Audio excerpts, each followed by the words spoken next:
It's time for episode 75 of The Crisis Show here on Google Hangouts, on YouTube, on Twitter, and wherever else you have this link around the world. Good afternoon from Bethel, New York, in the Catskill Mountains. My name is Rich Klein. I'm president of Rich Klein Crisis Management and founder and host of The Crisis Show. Today is June 18th, and it is the beginning of our third year on air. The Crisis Show has now been seen in about 115 countries around the world. So we're pleased with that, and we're really pleased today to have with us our special guest, his good friend of the show since we started, from Concord, California, the president, the owner, the founder of Holtz Plus Communications, Shel Holtz from Concord, California. How are you, Shel? I'm good, Rich. Thanks. Good to be here again.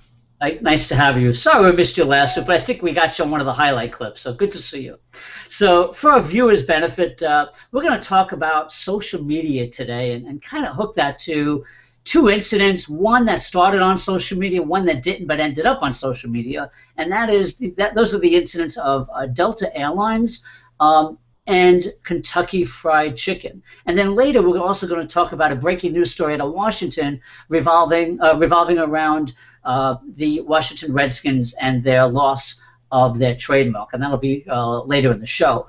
But first, we're going to talk about Delta, which, Shel, and I know we've talked about these issues on the show for pretty much since you've been on and with other guests, this idea of newsjacking, which when done right, can be very successful for a brand. When done wrong, it can be disastrous. And sometimes it's somewhere in the middle where there's a mistake made and you move on. And so I wanted to talk about Delta, which for our viewers who aren't up to speed on this story, Delta, earlier this week when the United States defeated Ghana in men's soccer at the World Cup in Brazil, Delta wanted to congratulate the men's soccer team, and they put a picture up of the Statue of Liberty to represent the United States and a giraffe to represent Ghana. And many people out there in social media land found that the post about Ghana offensive, and they got hammered for that. Shel, what was your reaction to this story? I'm going to pull the graphic up while you're talking. What was your reaction to this incident, and where does it fit into other incidents that you and I have talked about and that you've talked about on your blog for many years about using social media effectively to entertain, to influence? Well, I had a number of reactions to this story. First of all, it fits into that category so many other of these attempts fits into, of stretching a cultural event to make it fit with your audience and your Twitter feed and what you're trying to communicate to people through your social media activities. What is Delta's connection to the World Cup? Well, I know they fly to Sao Paulo, but to start promoting the World Cup as something they're talking about, yeah, everybody wants to participate in major cultural events, especially big ones like the World Cup or the NC2A or the Academy Awards. But I think you have to keep in mind why it is that people are following your account in the first place, and I really don't think it's because you are participating in these big cultural events. In terms of the mistake, which is that there are no giraffes in Ghana, it's a geographical misplacement. It certainly doesn't rank among the biggest mistakes that have been made in tweeting out or using other channels to share something around a cultural event very, very quickly. I'm reminded of some that were particularly egregious. There was the AT&T shot of a cell phone taking a picture of the beams of light where the Twin Towers used to be in New York. There it is on the anniversary of 9/11. Having your geography wrong seems to me to be a fairly honest mistake. I think a lot of people, if you ask them to close their eyes and picture a symbol that says Africa to them, they might come up with a giraffe or a lion, for example, and then just apply that to any country on the continent. It could be wrong, but it just doesn't rank up there as something that's particularly stupid. However, the reaction that it got, the derision that Delta has suffered, sends a very clear message that people are ready to pounce on you for the smallest thing, and therefore you have to be particularly careful with your facts. I mean, where you normally wouldn't say, gee, I've got a post that has something to do with Africa, so I'm going to throw up an image of a giraffe.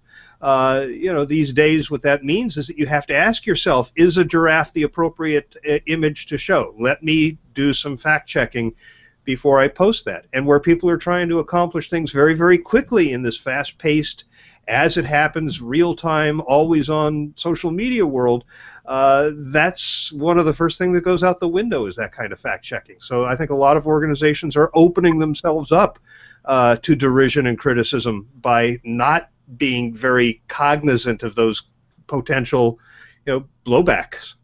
Yeah, Shel, you and I come out of the public relations world for many years, and many agencies I've worked, when I've worked for some of the bigger agencies, we had a research department. You do polling, you would do research.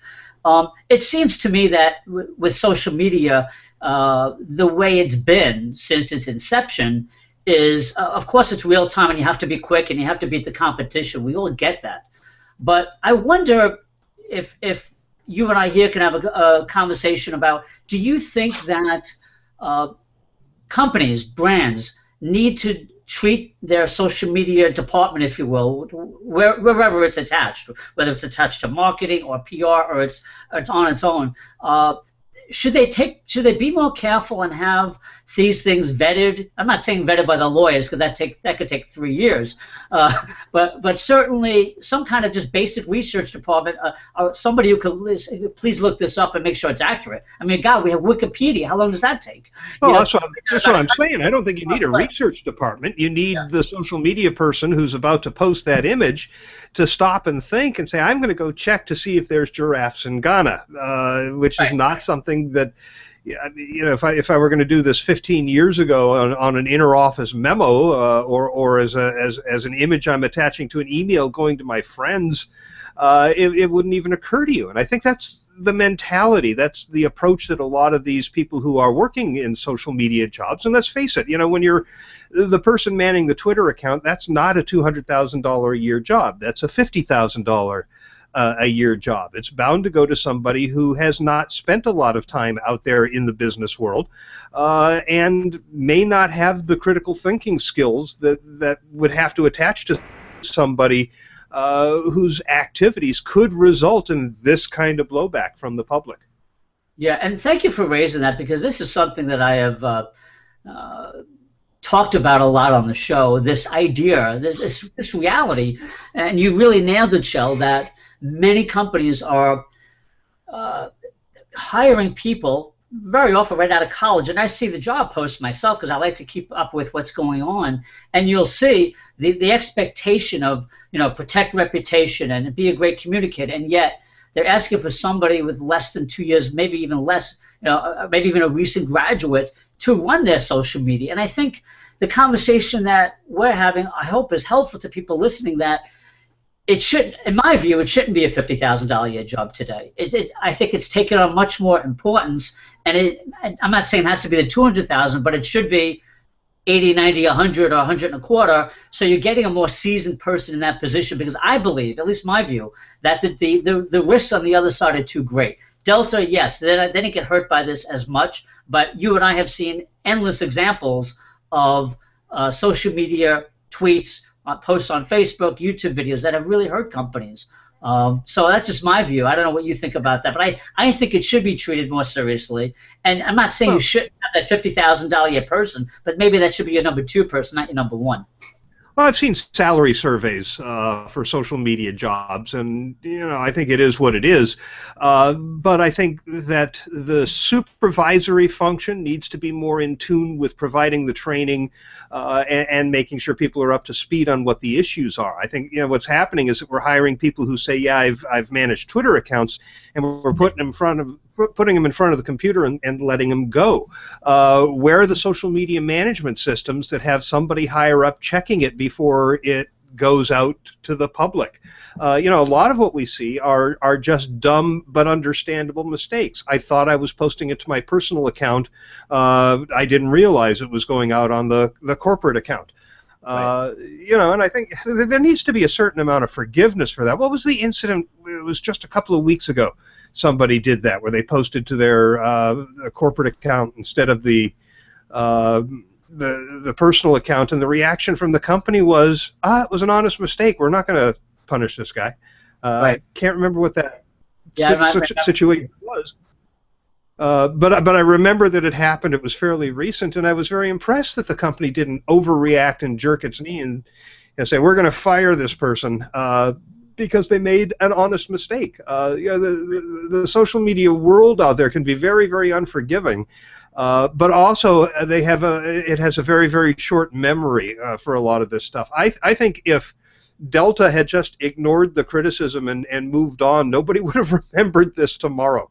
You think? Well, it's interesting you say that. I mean, I respectfully disagree with part of that because what I found, Shel, is that when you do a search, whenever I decide to pick a topic for a show, I do a Google search of the topic to see what kind of. I look on social media.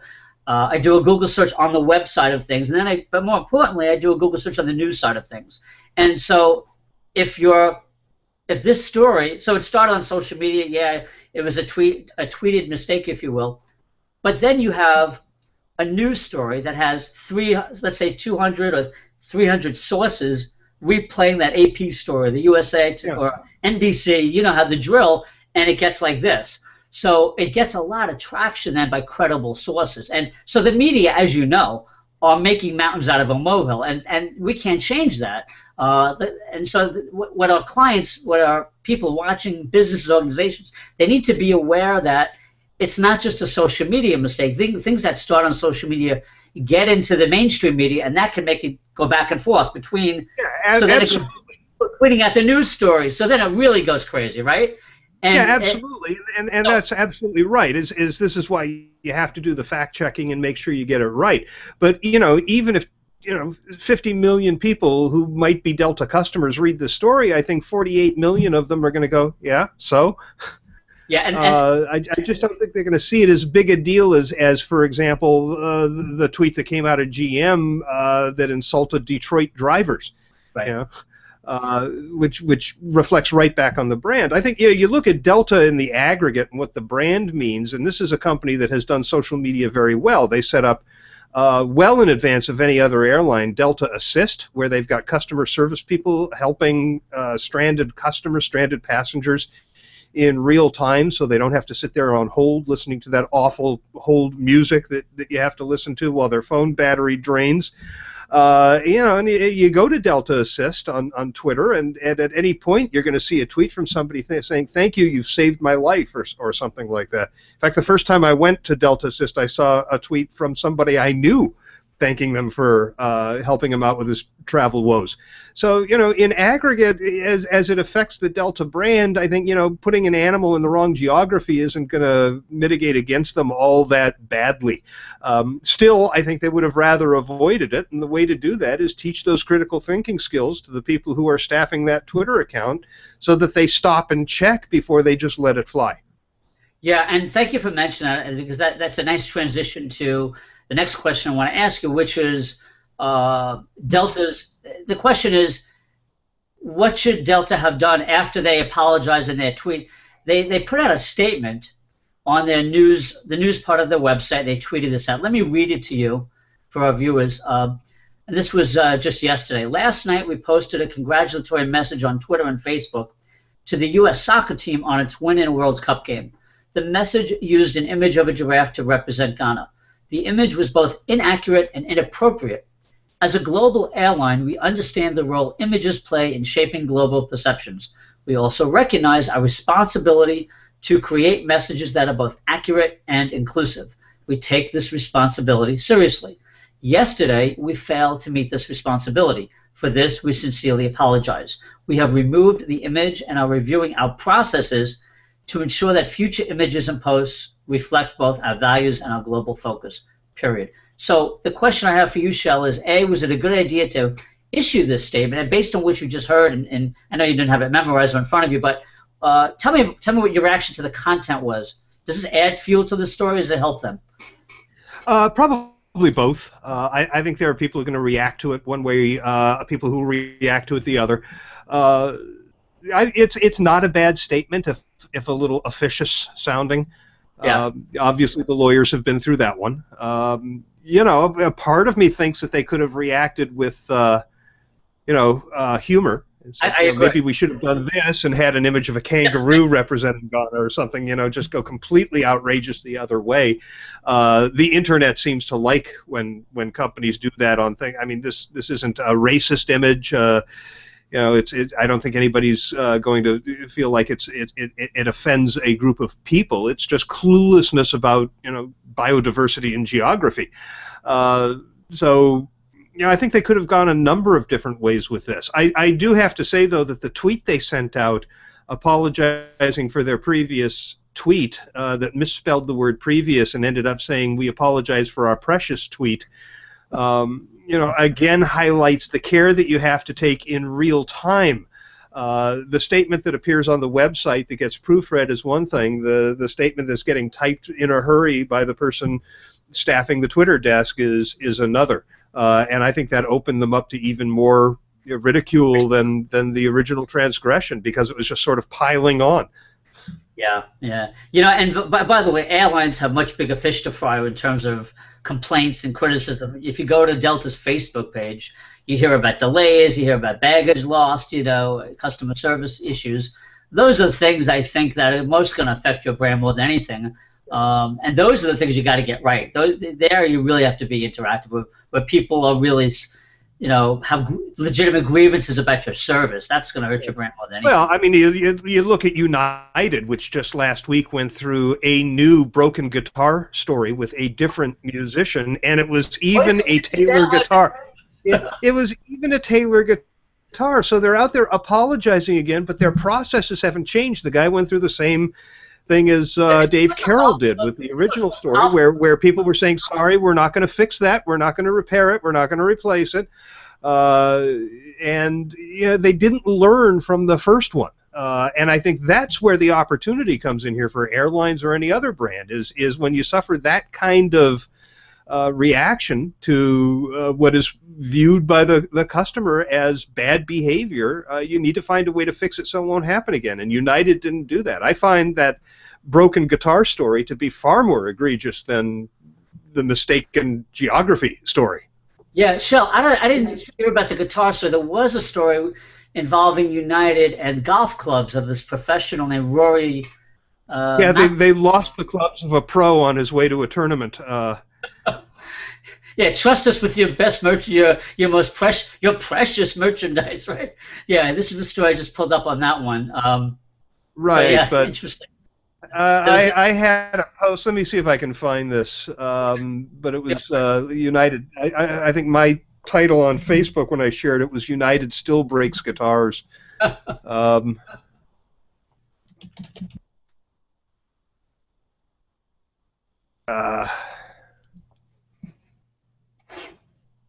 You see, most of what I'm finding obviously is going back to the Dave Carroll story from 2009. Right. That was huge. I remember that. Yeah. I don't want to take up too much time here. That's fine. That's fine. We can move on. But I appreciate that. By the way, I like your glasses. As an aside, those are nice frames. just reading glasses. Just cheaters. Nice frames. So okay, so we'll move on. I think we beat this story to death a little bit, but no, I think it's a good discussion. I think, as we always try to do on the show, folks, we try to look at the bigger issue and use these as examples for your learning, and we hope we accomplish that, at least with this story. The next story, folks, that we want to talk about. Here it is. Oh, you have it? I'm sorry. Is this the one? I don't have it. Can you share it in the chat box or something? Yeah, let me see if I. We can put it in the show notes if you like. I'll tell you what, I'll put the link in the chat, and then you can get it. I don't know if it'll call up without knocking us out. We'll give it a shot. Okay, so to everybody watching, bear with us. Okay, I got your link. Okay, there's the link. Now, I have to copy it and move it to my other browser. Let's see if we can do that here. This is a musician named Ellis Paul. Okay, let's see if we can do this. Got it. Okay, let me, let's see. Okay, share that with everybody. Here we go. Okay. Okay. Which is the source of this story? This is a blog? Yeah, this is, I think I found it from, what was it, Augie Ray? But, yeah, Experience the blog. Interesting. Okay. We'll attach this to the show notes. I won't go to, it's just for people to see it. Okay. Experiencetheblog.com. Very good. Okay. Thank you for sharing that. Sure. Yeah, and that was just the beginning of this month. Yep. Okay, we come back here. So, folks, the next story we're going to talk about, as soon as I can bring myself back, is something involving Kentucky Fried Chicken. A place I did go to a lot as a kid. I try not to eat that stuff as much anymore. But Kentucky Fried Chicken, this was an interesting story. Interesting story because it didn't start online but ended up online, and that resulted in some criticism for a Kentucky Fried Chicken restaurant. I believe it was in Mississippi, if I have that straight. Yeah, Jackson, Mississippi. So I'm just going to call up the story here from the Facebook page once I find it. Okay. 1 second here. So, folks, this is a story about a young girl who was injured in I think it was a pit bull attack, and her face was damaged and injured, had many surgeries, and she had bites all over her body. This I'm reading from the Facebook page called Victoria's Victories, which just a few days ago didn't have a lot of bandwidth, but now it has thousands and thousands of followers. Basically, what happened, as they tell it, I'm just going to read you the story right here. I'm going to call it up. Let me call it up. It'll be easier.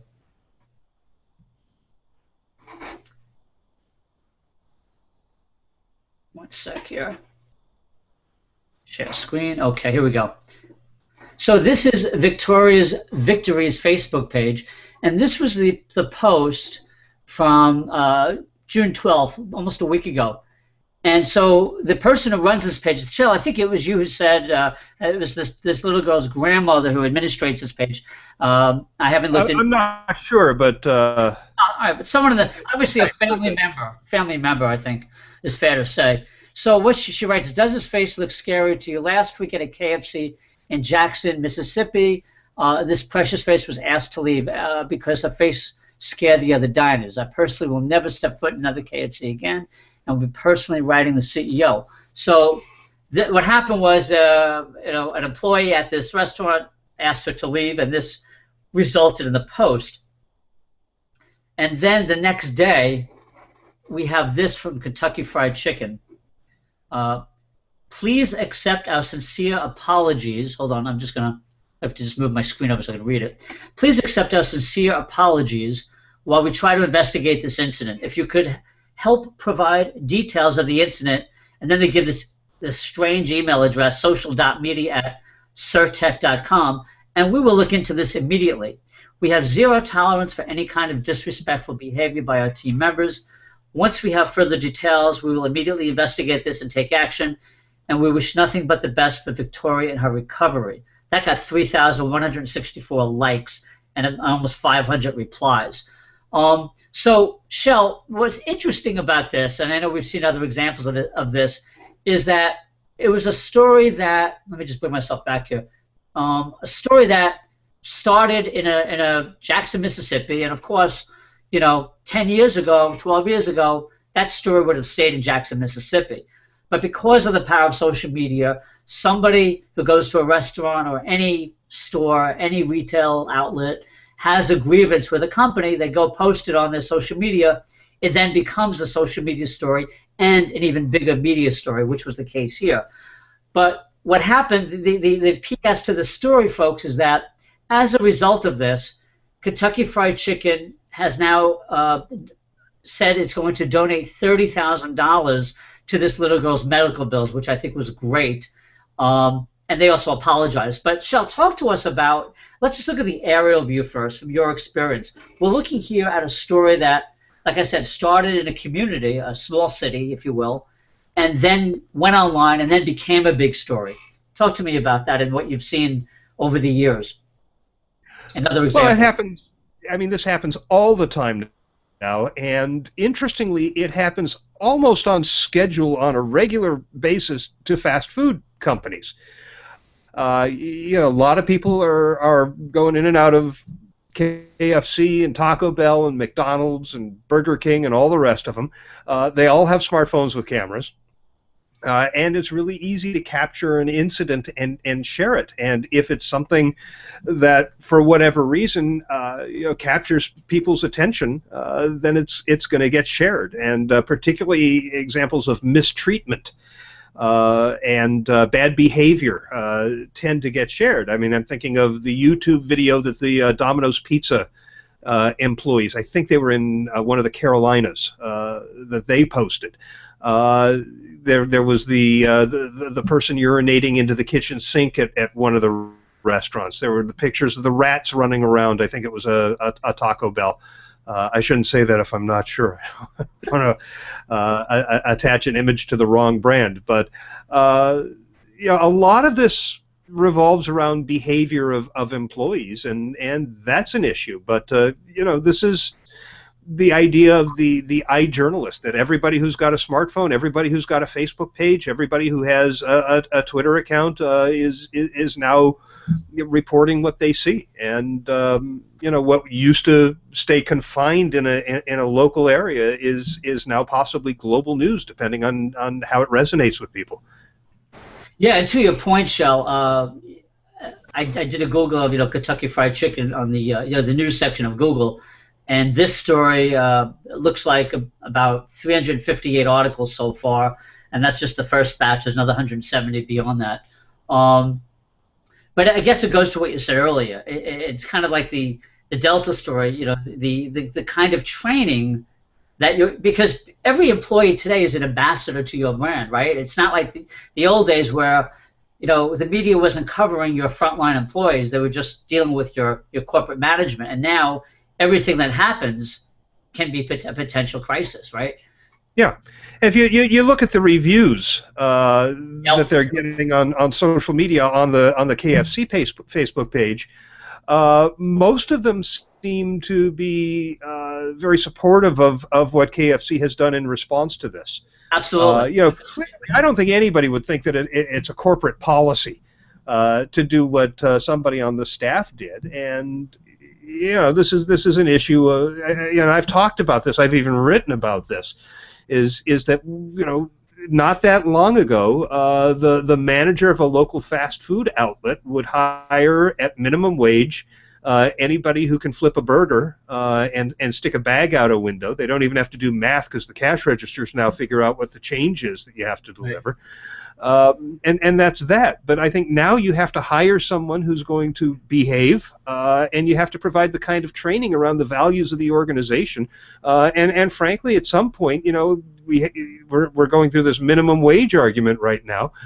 I think you have to pay people to the point where they're going to want to reflect the corporate values. You know, rather than feel that you know, any behavior that I exhibit is okay because I'm not even being paid a living wage. Not to turn this into a political argument, but you have to look at the reality of what leads people to behave in a way that's going to reflect well on your brand as people are cycling through your facility with a video camera and a still camera in their pocket or their purse. Yeah, Shel, in your work life with your clients, do you get the sense that companies are thinking more about this at all, or are we preaching to people who still are tone deaf? Yeah, we're preaching to people who still are tone deaf. I mean, there are a lot of organizations. Well, first of all, if you look at the research that has been done, I've seen two studies. One out of Graduate School of Accounting at Stanford, and I can't remember the source of the other one, but they look at the role that the board of directors plays and the C-suite plays in social media. And the fact is that it's not elevated to that level. They're not looking at reports. They're not looking at analysis of the impact of social media on their brand. They're not providing guidance to the organization about how this should be used. It's just shrugged off as something that marketing deals with. Right. And until it reaches the level of the governing bodies of the organization, I think it's going to continue to be dealt with that way. And I don't know what it's going to take to reach that level, but it needs to, because it has an impact that has an effect on the bottom line earnings and the bottom line reputation of the organization. Yeah. And the silver lining to this KFC story is, I mean, a couple of things. First of all, I think we would agree, and anybody in our business would agree that KFC went above and beyond just an apology. This $30,000 donation from medical bills was just brilliant, right? I mean, I haven't seen a lot of companies.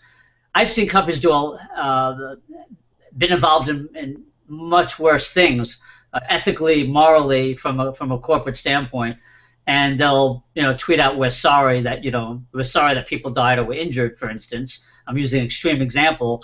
Here, this was obviously not even close to that, and yet they went above and beyond, say, you know what, we screwed up, and we're going to, make something good of this above and beyond just a simple apology. What does that do for their reputation, do you think, Shel? Well, I think, people want an organization to say it with money. What does a corporation have? That they can use to express their regret and their support for the aggrieved party if it's not money. I worked for Mattel in the 1980s, and we had a product that induced epileptic seizures in kids playing. Not every kid, but it happened a few times, enough to get reported. And the first reaction of the organization was a sizable donation to an association that addressed juvenile seizures, juvenile epilepsy, and that got widely reported, and people thought that was the right thing to do. This is what corporations can do. The other thing that people want to see, though, is what are you going to do to make sure it doesn't happen again? Exactly. And what we've seen out of KFC is we're going to investigate and take appropriate action. I think it's important that they come back at some point and say what that action is, and this not be just the rote language that is tossed out in a statement. For example, investigate our processes and try to improve them, right? Without coming. Yeah, we are going to put all of our employees through training or whatever it might be. There was a situation that I was involved with, the crisis communication for a cruise line, where a guy had created a website and put up video of a very insensitive captain belittling passengers who were upset. There'd been a fire and the stabilizers were damaged and they could not get into all of the ports of call that they wanted to. And the guy who put up the website said, what I want out of this is a makeover cruise for me and my mom.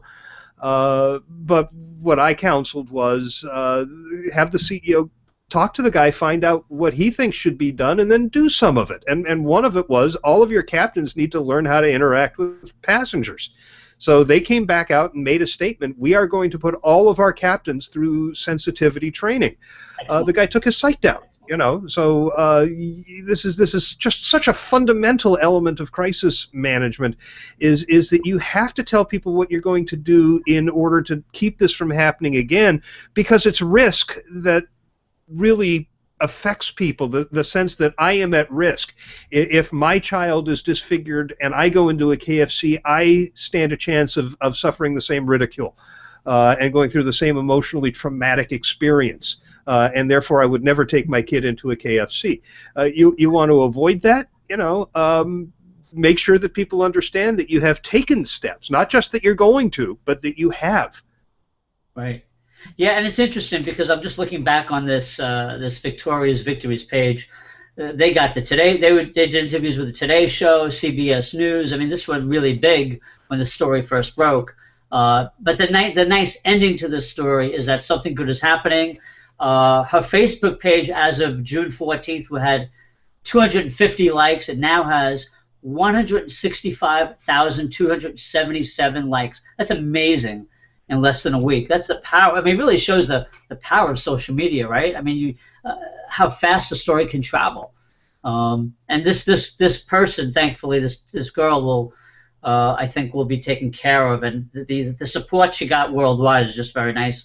And apparently, there's a doctor flying in. I don't know if this was at the suggestion or at the payment by KFC, but a doctor is flying in. Actually, it says that he's donating his time and skills. This Dr. Frank Style, which is a really nice gesture. Well, and that may have, whether he because he saw it and decided to do something, you know. Yeah, whether he was the doctor that KFC identified or he just learned about it because of the notoriety of the situation, something good came out of it. But you know what people want to see is companies doing the right thing. Right. We were talking before we went live that Odwalla back in the 90s had an E. coli contamination in the unpasteurized apple juice that so many mothers would just unscrew the cap, put a nipple on it, and give it to their babies. And there were a number of cases of kids whose health was damaged as a result of that. And I remember seeing a clip of a news reporter from a TV station, I think it was in Seattle, going to the home of parents whose child had kidney damage from the E. coli, and he asked about the lawsuit, and the reaction from the parents is, we're not suing. And kind of, you know, surprised, shocked, the reporter said, why not? And their answer was, Odwalla's doing everything right. They're paying for the treatment that our child is going to need for the rest of his life. They're personally engaged with us. They're personally mortified by what they've done. They're doing absolutely everything they should. Why would we punish that? Right. And, you know, that's, you know, in a tragic situation, to be perceived as an organization that has a moral compass and values that dictate their actions and not just appears on the back of a security badge or a plaque on the wall, you know, that speaks volumes. And I think that's what KFC did here, is say we have values and we're going to stand up for those values here in this situation. Yeah, and that's a great example. Thank you for sharing that, of course, Odwalla and this one. But, you know, my sense, Shel, from doing the show and from my client work, is that my sense is those are often the exceptions, not the rule, that we still see so many companies who don't do the right thing, and they try to brush it under the rug, or will settle this case. I mean, look at General Motors, right? There's another story out of them just today, a big investigative story by Bloomberg Business Week about some whistleblowers in the company. So reporting that it was even worse. In other words, the culture at GM was even worse than we thought, related to the ignition switches. So, you know, that's a big example. But it seems to me that there's still so many companies who they can do so many things that are not costly. Because if you're worried about stock prices and revenues, this stuff is easy. You know, this doesn't cost you a lot to just to listen, to acknowledge people, as you said. You know, they save themselves a multi-billion dollar lawsuit probably because of just being listening and then taking the right action and doing the right thing. Yeah. And that's usually. Yeah, I think there's two things in play. One is that you have lawyers. God love them. We need them. I'm related to many of them, and I'm not going to disparage lawyers in general. But they are trained in law school that the way you minimize risk is keep people from saying anything at all. And one of these days, you need to get Helio Fred Garcia on the show. He's with a crisis firm in New York called Logos. Yeah. He's great, and he said when I had him on my podcast many years ago that there's between mindless blathering and saying nothing, there's a lot of room to say things that will help the situation. Right. So that's one issue, is the lawyers, and the other is the knee-jerk reaction that we have to protect shareholders, we have to protect sales. When things go south, that's for people who don't drill a crisis plan on a regular basis. The values that they claim to espouse go right out the window, and the stakeholder that rises to the top of the heap is the shareholder, rather than the customer, rather than the employees, rather than the communities in which we do business, which is what we tout as what we value. They go right out the window, and the focus is on the shareholder. Now, if you look at the archetypal crisis case of the 1987 Tylenol tampering, which of course you probably know the reality of that case is not as rosy as it's remembered these days. Yeah. But ultimately they made the decision to pull that product nationwide, not just in Chicago where the tampering incidents were. They lost a ton of money in lost sales. But when they came back with the safety seal, not only did they get all of their sales back, but they got sales from competitors whose bottles didn't have safety seals. And by the time those competitors reacted and came up with their own safety seal, a bunch of these people were now loyal Tylenol customers. So not only did they recoup their lost sales, but they gained market share by doing the right thing and standing by their values. And this is what drilling the crisis plan is designed to do, not to make sure you follow all the steps. You can do that by pulling a notebook down off a shelf. Doesn't work anyway. It's getting accustomed to standing up for the values that you claim govern and dictate the behavior of your organization. Yeah, good point. Just a quick correction: the Tylenol situation, September 1982, with the Chicago Tylenol. 82. Murder. Okay. You're off by 5 years, but it's still the right decade. So that's good. I got the 80s right. Yeah. Yeah, and by the way, folks, we in the business and public relations and reputation and communication, we talk about this as a case study, obviously, and have for many years. It still is probably still the most powerful case study for doing it right.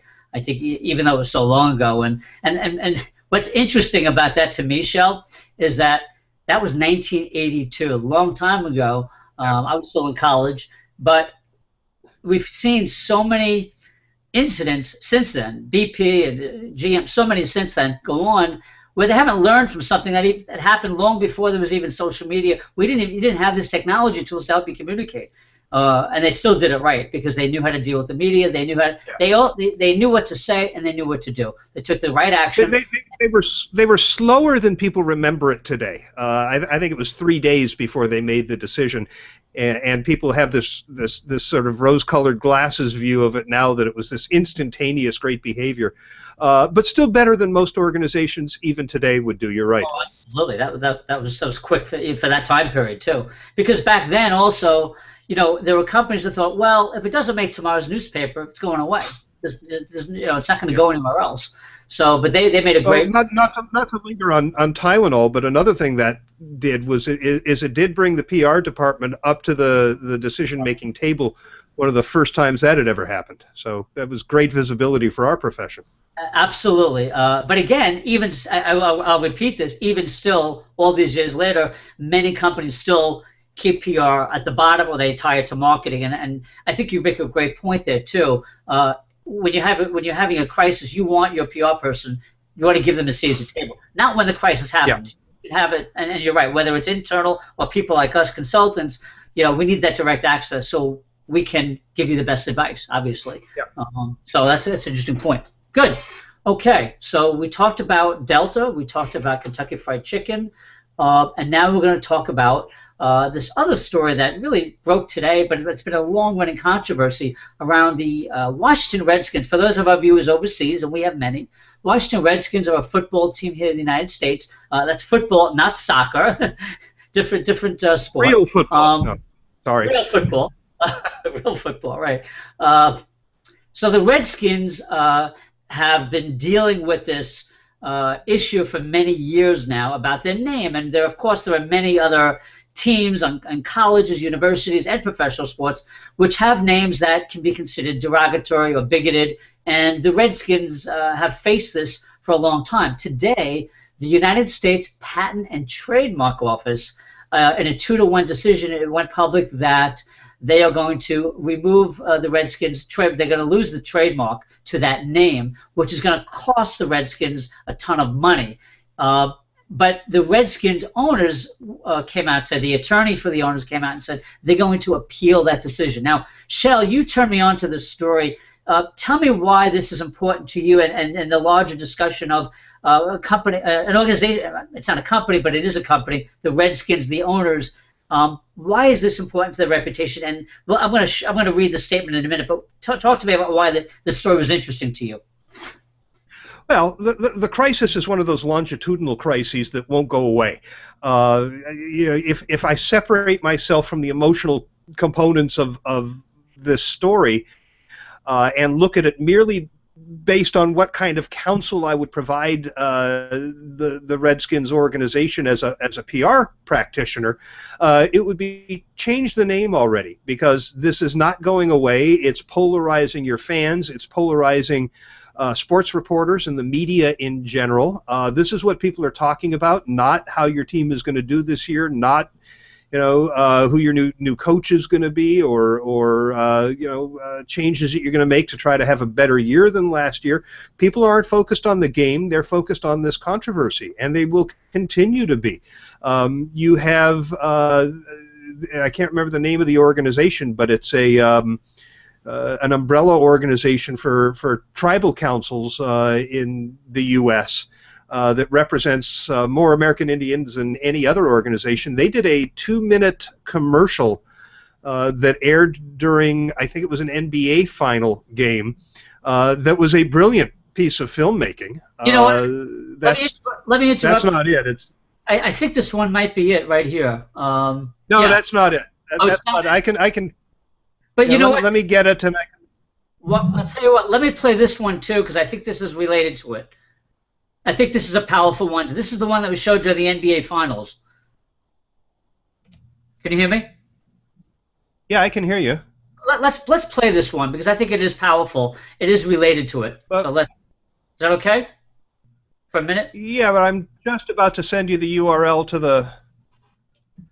Okay. I'll wait for yours, and then we'll play this. There you go. All right.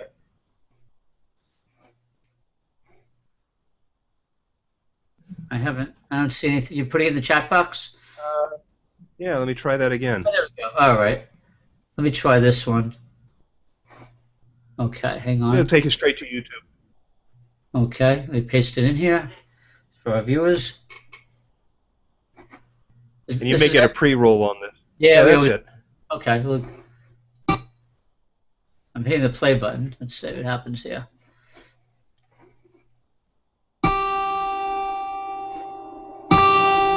Proud, forgotten, Indian,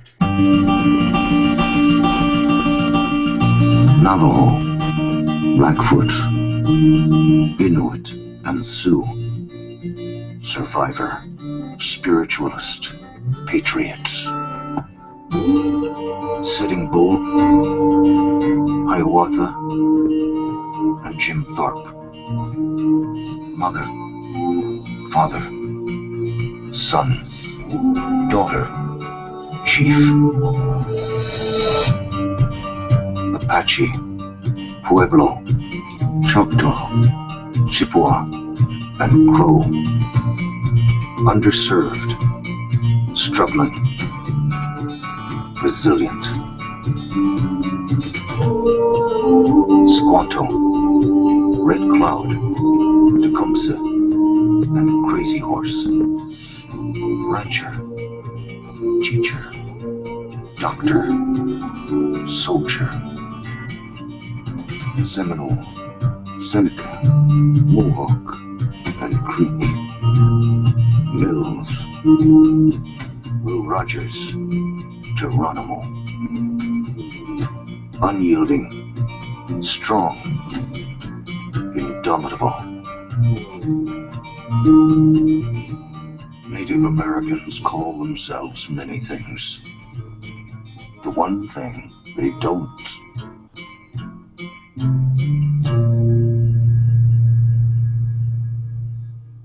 Wow. Love it. That's a very powerful piece of filmmaking in 2 minutes. That's good. That is brilliant. Yeah, it's accompanied by a hashtag. If you go over to the National Congress of American Indians website, they have a hashtag, proud to be. They're saying, what are you proud to be? With the circle and the slash through the Redskin logo. So there has been this effort to get them to change the name, because it is an offensive. I mean, the word Redskin has been used as a derogatory term for since the early 1800s. May not have had its origins in something offensive, but that's what it evolved to. And Dan Snyder, the owner of the Redskins, has dug in his heels. He says, we have an 80-year proud tradition, and it's meaningful to our fans, and we're not going to change it. And he's fighting a losing battle. I don't care whether you agree with him or disagree with him. It's a losing battle. It's a distraction. It's affecting the perception of the organization. And my PR counsel would be change it. And by the way, the NCAI, the National Congress of American Indians, calls itself the oldest, largest, and most representative American Indian and Alaskan Native organization serving the broad interests of tribal governments and communities. That's a significant advocacy group to have, opposing you. So today's news kind of reminds me of the U.S. government getting Al Capone, the gangster, on tax evasion charges. For all the horrific illegal things he did that they couldn't catch him on, they used another avenue to get him. So here, the government, looking at what it can do, well, they can remove the registration for the trademark, which essentially allows anybody now to sell merchandise with those trademark logos on them, which will cost them a lot of money. It's another straw that might eventually break that camel's back, but I think it's the government standing up and saying, we're going to do what we can to influence a decision that you just don't seem willing to make. Yeah, interesting. A couple of things I want to add to that. First of all, it just struck me as I'm reading the story that if it allows anyone else to use that name, it's almost contributing to the problem of the outright bigotry of the name itself. If more people capitalize on the use of that name, it's just saying the Redskins can't use it, right? If I understand. Well, they can. They just can't protect it. Protect it, right? So it's gonna. What I'm saying is that's going to open the doors to more publicity around that name, which anybody who believes in diversity and is against bigotry really doesn't want. So I don't know what kind of effect it's going to have on that part of it. But the other point I wanted to make on this is that it actually relates back to what you said earlier, Shel, and I appreciate you raising it, about the attorneys getting involved in the PR aspect of things and saying no comment or whatever. But here, in this story, the Washington Post, I'm going to show you in a minute. I'm going to call this up. They have the owner of the Redskins referred this reporter for the Washington Post to his lawyer, Robert Raskoff. I'm not sure what firm he's with. But listen to this quote, Shel, because, again, it does not hit the right mark in terms of sensitivity at all. And what he says in reaction to this ruling is this: we've seen this story before, and just like last time, today's ruling will have no effect at all on the team's ownership of and right to use the Redskins name and logo. We are confident we will prevail once again, that the Trademark Trial and Appeal Board's divided ruling, it was a 2-to-1 ruling, will be overturned on appeal. This case is no different than an earlier case where the board canceled the Redskins trademark registrations and where a federal district court disagreed and reversed the board. Okay, it gets very legalese there, obviously, if you haven't followed it. But that's again, in my view, if I was advising them, there was an opportunity there to be sensitive. Right. Even if you're going to dig in your heels and say we're not changing it, at least acknowledge that people have feelings about it. And they didn't even go there. They didn't touch that. And so I think they made it even more offensive. This attorney did, in my view, added fuel to the fire. I don't think he helped his client here. One of the things that I talk about a lot in my business, and I write about it and talk about this, is that attorneys have to do more than just be advocates inside the courtroom. Part of their responsibility is to advocate for the catch fire. Oh, I guess we have a video that just came up unexpectedly. Let me get rid of that if I can. The original series is immensely seductive. Sorry, Halt and Catch Fire is really good if you haven't seen it.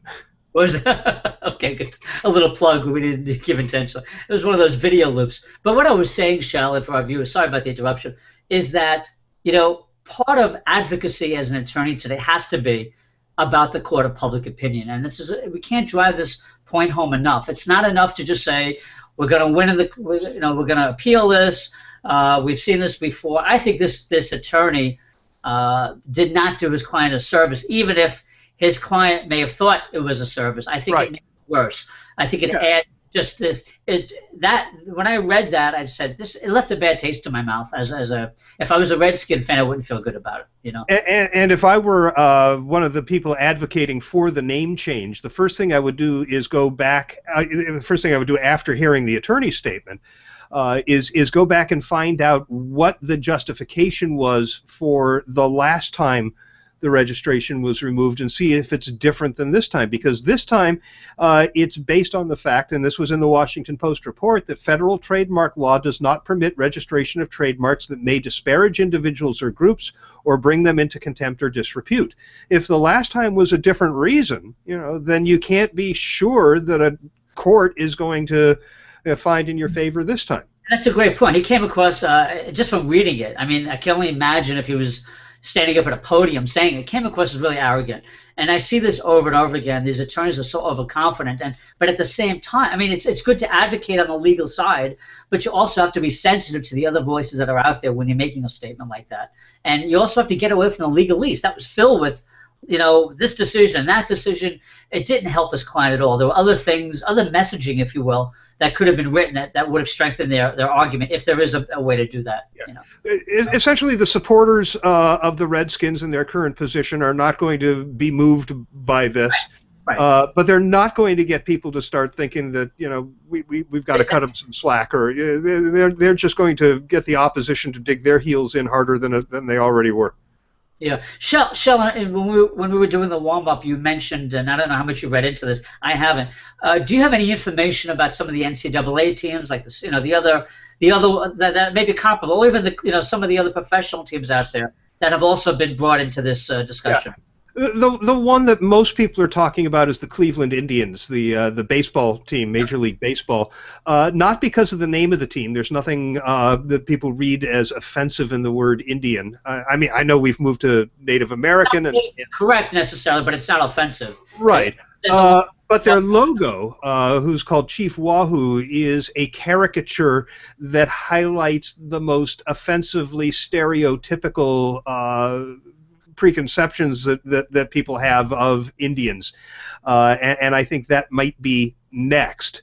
But when you're talking about other professional sports teams, the Kansas City Chiefs and the Atlanta Braves, nothing about their names is offensive, and nothing about their logos is offensive. The Chiefs have an arrowhead, the Braves have a tomahawk. They're both very dignified looking. And then you get into college sports where you have teams like the Seminoles, where the tribe has actually given them the right to use the name. So, there may be individuals who jump up and down and say, I'm offended by that. But, in general, it's not offensive. And I don't think that, you're going to see any massive movements the way you have with the Redskins to force a name change. Interesting. Yeah, I don't have it in front of me, but I do remember some story about the Atlanta Braves in that same vein as the Redskins. I'll have to look it up, and I don't have it in front of me. But I thought they have been brought into that discussion as well at some point. I don't know if it was brought in legally or just in the media, but yeah, we live in a different society now, and there's sensitivities that have to be addressed, and public pressure, can result. I mean, I think it's great, first of all, that the Native Americans, did this ad and applied public pressure and got this result. Got the trademark, the Patent and Trademark Office to look at this, because I don't think that would have happened even 15 or 20 years ago at all. Yeah, I don't know for a fact that the ad was a cause. I'm saying that the whole the campaign, if you will, they had to. Campaign that got them to pay attention to this. Yeah, and it is an orchestrated campaign by an activist group. And like I say, I don't think you'll see that around a college team called the Seminoles when the tribe has given them the right to use the name. Right. But again, here you're looking at something that even people who oppose the idea of renaming the team understand that there are people who see this as offensive, and that's in the eye of the beholder, right? Yeah, absolutely. As a discussion I was having on Facebook today, a colleague of mine said, somebody may not think that there's something offensive in calling a gay person a fag, but if the gay person does, then it's offensive, and that's where the perception of being offended resides, is in the person that it's targeted to, not the people who are using the word. Great point. And this reminds me also of obviously the Donald Sterling / NBA story. And to your point about having a discussion, I have to tell you, to my my disappointment. I had a discussion on my Facebook page about this, and a lot of people who have racist beliefs came out of the woodwork who I didn't think were racist. Oh, every time. And, the other time we saw that was with the multiracial family in the Cheerios commercial. The racists just came crawling out of the woodwork. Yeah, and these are what was scary for me on a personal. Was the people I knew, people I went to school with, and it just upset me. And then I started to debate the points, and then I stopped. So you can't, I'm wasting my time spinning my wheels. These people have these beliefs. I'm not going to be able to change them. I was very disappointed, and I'm someone who, and part of my sensitivity is because I used to work for the Anti-Defamation League back in the 80s, and so I learned a lot about this stuff and firsthand. And I met people who were, really impacted by being targets of bigotry across, races, religions, and ethnicities. So, I am extra sensitive to it, and like I said, this is a good story that in the sense that it's shedding more. Anytime you can shine a light into these dark corners of racism in our country, I think is great, no matter what group it is. Well, yeah, this is a point that I made when I had this discussion earlier with my connections on Facebook. Is, I don't understand why this is even an issue and why the change hasn't been made. Why they're standing by this. If they had an 80-year proud tradition of a team called, the New York Kikes, that had a logo that accentuated all of the stereotypical negative characteristics that people assign to Jews, like big noses and locks on wallets, there's no way that would stand. There's no way that anybody would think that's okay, that we're going to stick with it because 80 years ago people didn't mind. But I think it's symbolic of the marginalization of Native Americans that people are just shrugging this one off. Yeah, and maybe what I liked about at least in this ad, from a creative standpoint, as you would agree, it was a brilliant ad. But also, it's a group that really hasn't in the past been vocal when they've been discriminated against, and it definitely it was good for as an organization. I think it definitely gave them confidence that on other issues now, Native Americans will have a voice, that they'll be heard at least, even if they're not successful legally all the time, that they will be heard. And again, it goes back to the power of the power of using this technology that we talk about, social media and technology. You could be your own broadcaster, right? I mean, even I don't know who did this ad, by the way, Shel. Probably it looked like it was pretty polished, but you don't need an ad agency to spend millions of dollars to do that today. Right. That with YouTube and an iMac camera that I'm using today, and that's the power of communications today, right? Yeah, I haven't read anything from anybody at the National Congress of American Indians, but I suspect that they see the Washington Redskins issue as a mobilizing issue. It's something that everybody in their stakeholder group can relate to. It's very visceral. It provokes a lot of emotions, and if we can bring people together around this and build up our mailing lists and build up our donations, then the next issue that comes along that maybe isn't as sexy, we'll still be able to get people to rally behind us for the cause. Yeah, good point. So yeah, well, thanks for tipping me off to that story. It definitely led to an extended discussion on it, which I think is healthy for anybody to hear. So, okay. Is there anything else you want to add about this story? Anything else we talked about? No, I think that's good. And I see that we've been on over an hour. So yeah, it was good. I sometimes worry when I just have one guest, I'm going to run out of things to say. But you and I always have this great dialogue, and you're a great public speaker. I've seen you on video on your website. So anybody who doesn't know Shel, who's watching the show, check him out, Shel Holtz. His blog is amazing. He's got a lot of followers on Twitter over the years. We got 15,000 followers and growing, something like that. I can only hope to even get a tenth of that one day. And it's all been organic growth. I have no idea how many of them are fake Twitter accounts. Well, yeah, that's another issue. But it's safe to say you have a very healthy following. People in public relations and advertising and marketing follow you regularly. And I'm honored to have you as a colleague, and you've always added to my show, so thank you for that. Especially. Thank you for inviting me. It's always fun. Good. To our viewers, our website is Actually, you don't have to say that anymore, I heard, Shel. Just thecrisisshow.com. At The Crisis Show is our Twitter account. If you want to tweet about the show, and certainly Shel gave you a lot to tweet about, please use hashtag The Crisis Show. And you could follow Shel. It's at Shel Holtz, right? Yes, right. Shel Holtz on Twitter. Okay, so this is our beginning of our 3rd year on air of The Crisis Show. So thank you for watching, and we'll hopefully see you next week. Sometimes we take breaks because of business and personal things, but for those of you watching, thank you so much. Shel, thank you so much, and please send us some cool air from California. I'm steaming up here in New York. It shouldn't be that. It's kind of warm out here, too. So. I'm feeling it. Have a great day. Thank you to our viewers. Thank you, Shel, again. Have a good night. Bye-bye now.